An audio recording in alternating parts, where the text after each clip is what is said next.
Halo guys, halo teman-teman YouTube, balik lagi ke channel Up Kimia dan TPS ya. Nah, pada pertemuan kali ini saya masih membahas mengenai bab elektrokimia ya. Nah, di pertemuan ini yang akan saya bahas itu mengenai reaksi sel elektrolisis.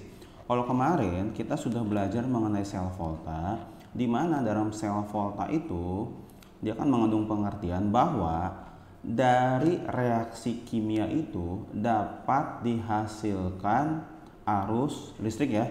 Nah, sedangkan untuk sel elektrolisis sendiri dia mengandung pengertian dia jadi dari energi listrik dapat diubah menjadi energi kimia, yaitu menjadi reaksi redoks ya atau reaksi kimia.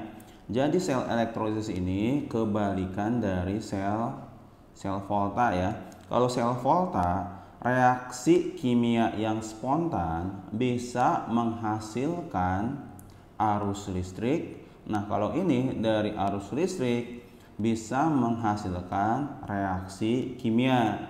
Nah, reaksi tidak spontan pun ini bisa terjadi ya di sel elektrolisis sendiri.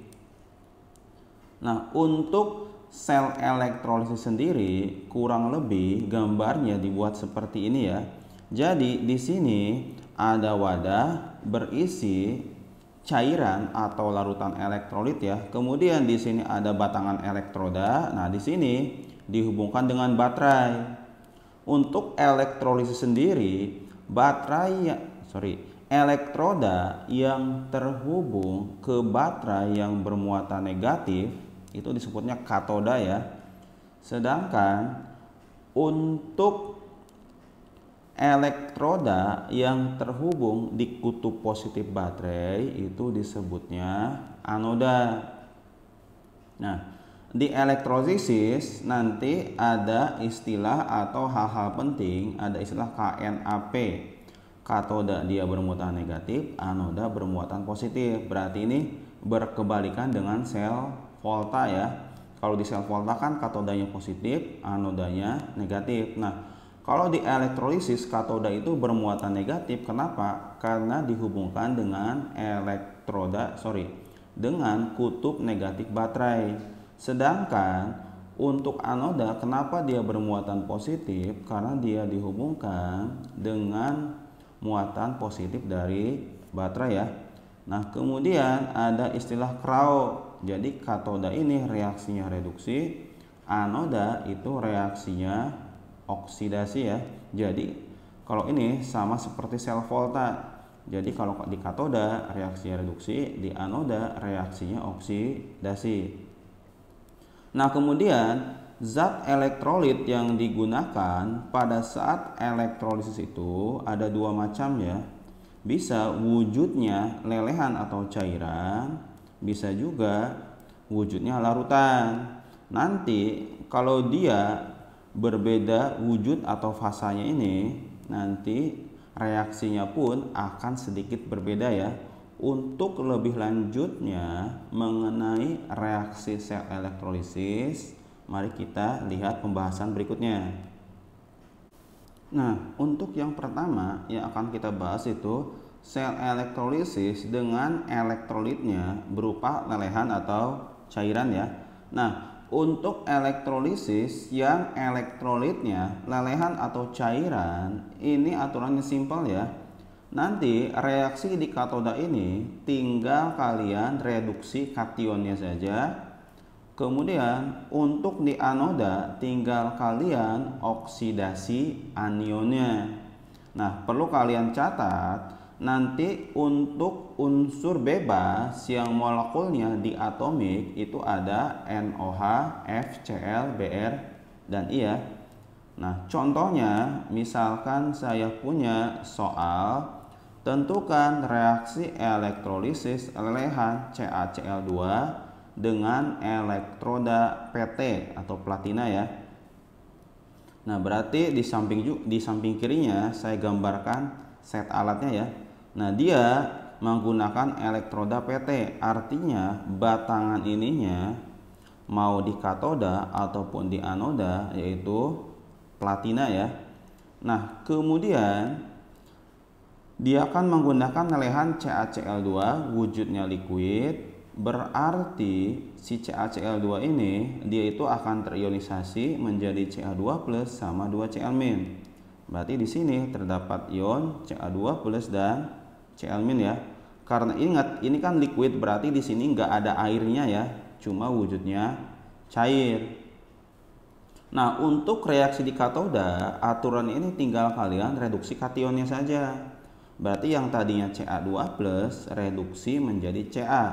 Untuk menyetarakan muatannya, di sini ada ditambah 2 buah elektron ya. Nah, kalau dalam bentuk gambar, jadi Ca yang bentuknya ion ini, dia itu akan mengalami reduksi, berubah menjadi Ca ya, yang wujudnya padatan, berarti nempel di elektroda katoda ini. Nah, sedangkan untuk reaksi di anoda, si ion Cl- ini dia akan teroksidasi menjadi Cl2 ya. Nah, ingat Cl- ini teroksidasinya tidak menjadi Cl doang. Dia itu unsur bebas yang diatomik. Jadi contohnya ada NOH FCl-BrI ya. Nah, berarti Cl ini bukan jadi Cl doang, berarti jadi Cl2 ya. Kita setarakan jumlah unsurnya, ini Cl-nya ada 2, berarti ini kita kasih 2. Kemudian kita setarakan muatannya. Ini muatannya -2, berarti ada elektron 2 buah di kanan. Nah, artinya si ion Cl- ini dia berubah menjadi gas klorin. Makanya di sini pas kalian percobaan atau kalian lihat video percobaan ya, di sini ada gelembung-gelembung gas, itu gelembung dari gas klorin. Kalau kita tulis reaksi totalnya, tinggal kita gabungkan elektronnya coret menjadi Ca2+ plus 2Cl-, jadinya Ca plus Cl2. Nah, selanjutnya untuk reaksi elektrolisis dengan elektrolitnya berupa larutan, ini aturannya untuk reaksi di katoda, nanti kalian langsung lihat kationnya ya. Nah, nanti kation itu ada 2 kemungkinan. Jika kationnya golongan logam golongan 1A, 2A, aluminium, dan mangan, nanti yang reduksi itu air. Kenapa air yang reduksi? Karena potensial reduksi air itu lebih besar ya, makanya air yang reduksi. Nah, kemudian kalau misalkan kalian menemukan kation lainnya selain kation di atas ini ya, maka yang mengalami reduksi itu kationnya. Jadi polanya, pola reaksinya, si kationnya tersebut dengan muatannya ya, dia berubah jadi L, berarti jadi logam unsur bebasnya ya, yang tadinya ion. Kemudian untuk reaksi di anoda, ini kita lihat dulu elektrodanya. Apakah di anodanya itu elektroda inert atau dia tidak inert ya. Nah, kalau elektrodanya inert itu di soal itu cuma ada 3 pilihan, ada platina, karbon, dan emas aurum. Nah, arti dari inert sendiri ini sukar bereaksi, makanya anodanya tidak terlibat reaksi ya. Nah, kalau anodanya inert, nanti baru kita lihat anionnya. Jika anionnya sisa asam oksi, maka yang mengalami oksidasi itu air ya. Ini kalian hafalin, reaksi oksidasi air. Kemudian jika anionnya anion halida, itu anion golongan 7A ya, maka anionnya itu akan mengalami oksidasi yang tadinya X- menjadi X2 ya. Ingat dia molekulnya di atomik ya. Kemudian kalau anionnya basa OH-, dia reaksinya seperti ini. Jadi 4OH- menjadi 2H2O plus O2 plus 4 elektron. Nah, sedangkan kalau elektroda di anodanya tidak inert, berarti anodanya yang mengalami oksidasi. Berarti logam si anoda dia terionisasi atau teroksidasi menjadi ionnya ya. Nah, untuk lebih jelasnya, mari kita lihat contoh-contoh berikut ini. Nah, contoh pertama ini diminta tentukan reaksi elektrolisis larutan NaCl dengan elektroda platina. Berarti di sini batangan elektrodanya ini dia berupa platina ya. Nah, kemudian untuk reaksi di katoda dan di anodanya, pertama kita ionisasikan dulu NaCl-nya nih. NaCl ini kan dia dilarutkan dalam air, berarti wujudnya aki. Dia terionisasi menjadi Na plus ditambah Cl min. Berarti dalam larutan tersebut ada ion Na plus, Cl dan Cl min ya. Nah, jangan lupa juga di sini karena wujudnya larutan, berarti di sini juga ada H2O. Sedangkan tadi yang lelehan, ingat dia cairan, bentuknya cair tapi nggak ada airnya ya. Nah, untuk reaksi di katoda ini kita langsung lihat kationnya ya. Karena kationnya golongan 1A, maka yang mengalami oksidasi ini, lihat yang ini ya. Ini kan natrium ini termasuk golongan 1A, maka yang mengalami reduksi itu air ya. Berarti 2H2O plus 2 elektron menjadi 2OH- plus H2.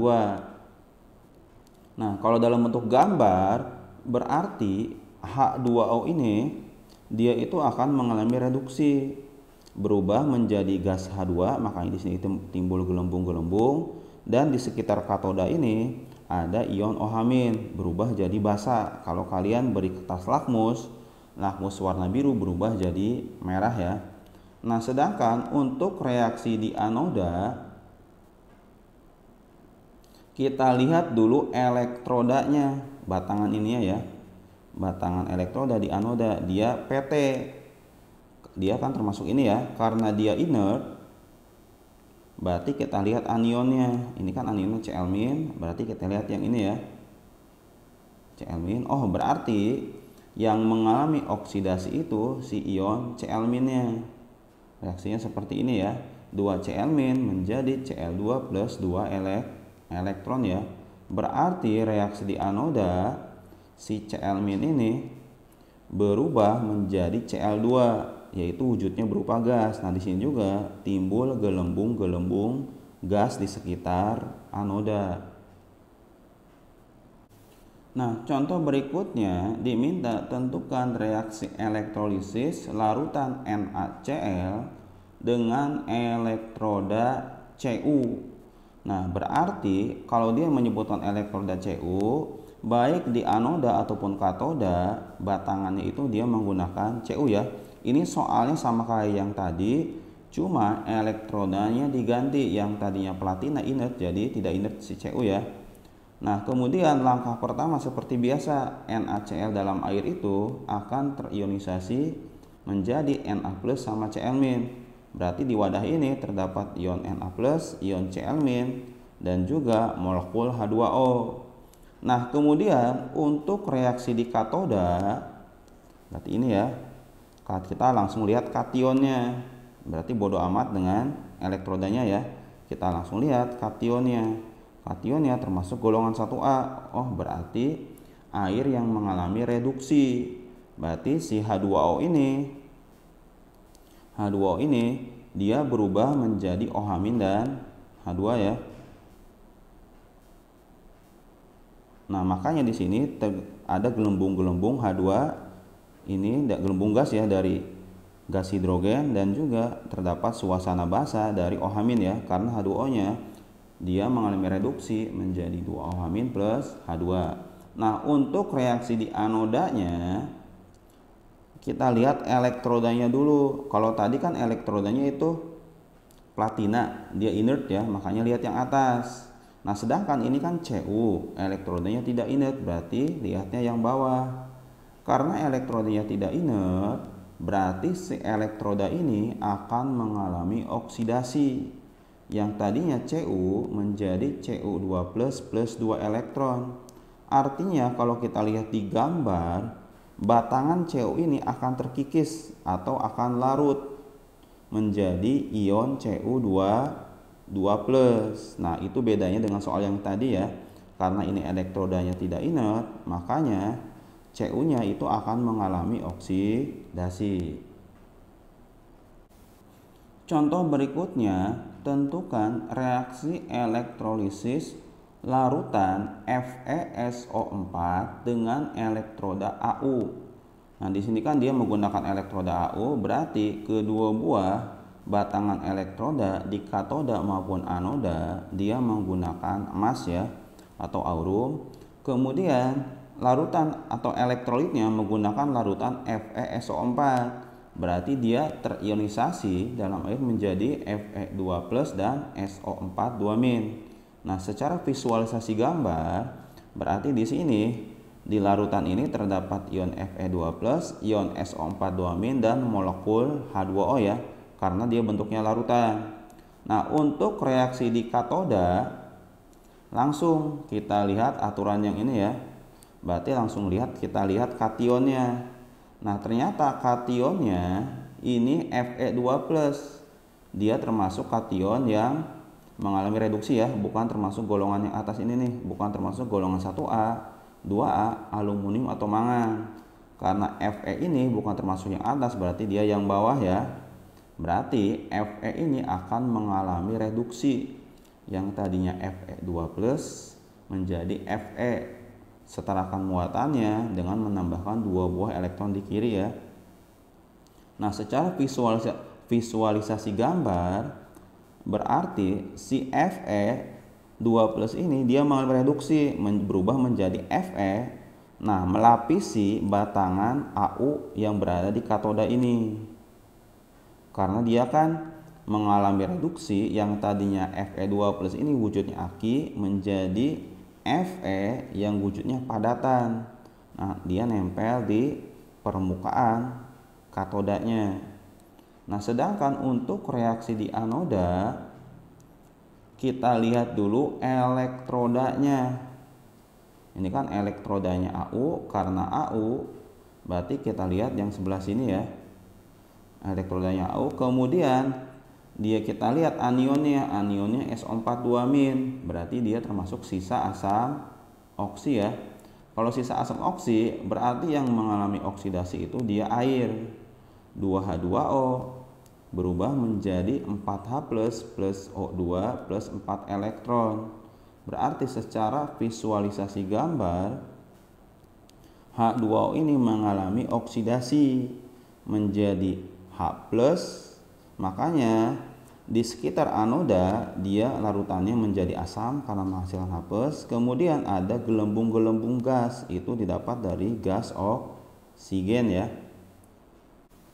Nah, contoh soal berikutnya di sini diminta tentukan reaksi elektrolisis larutan tembaga 2 nitrat dengan elektroda platina di katoda dan elektroda tembaga di anoda. Berarti dia menggunakan 2 buah elektroda yang berbeda ya, di mana di katodanya menggunakan platina dan di anodanya menggunakan tembaga. Kemudian larutannya sendiri menggunakan tembaga 2 nitrat. Dalam air dia terionisasi menjadi Cu2+ ditambah 2 NO3-. Artinya secara visualisasi dalam larutannya ini ada ion Cu2+, ion NO3- dan molekul air ya. Nah, untuk reaksi di katoda sendiri kita tinggal lihat langsung kationnya. Nah, Cu2+ ini termasuk yang bawah ya, bukan termasuk bagian yang atas. Karena yang atas ini hanya khusus untuk golongan 1A, 2A, aluminium dan mangan ya. Nah, berarti si Cu-nya sendiri mengalami reduksi, yang tadinya ion Cu2+ menjadi padatan Cu. Nah, kalau dalam bentuk gambar, nah di sini ion Cu2+ ini berubah menjadi padatan tembaga yang akan menempel di katoda atau melapisi platina ini ya. Nah, sedangkan untuk di anoda kita lihat dulu elektrodanya. Elektroda di anoda ya, jangan kalian lihat elektroda di katoda, karena ini reaksi di anoda, berarti kita lihat elektroda di anoda. Nah, elektrodanya itu Cu. Cu ini merupakan elektroda yang tidak inert. Karena tidak inert berarti Cu-nya sendiri yang akan mengalami oksidasi ya. Berarti si Cu batangan Cu di anoda, dia mengalami oksidasi berubah menjadi ion Cu2+. Nah, di sini batangan Cu ini akan sedikit terkikis larut dalam larutan ini ya, berubah menjadi Cu2+.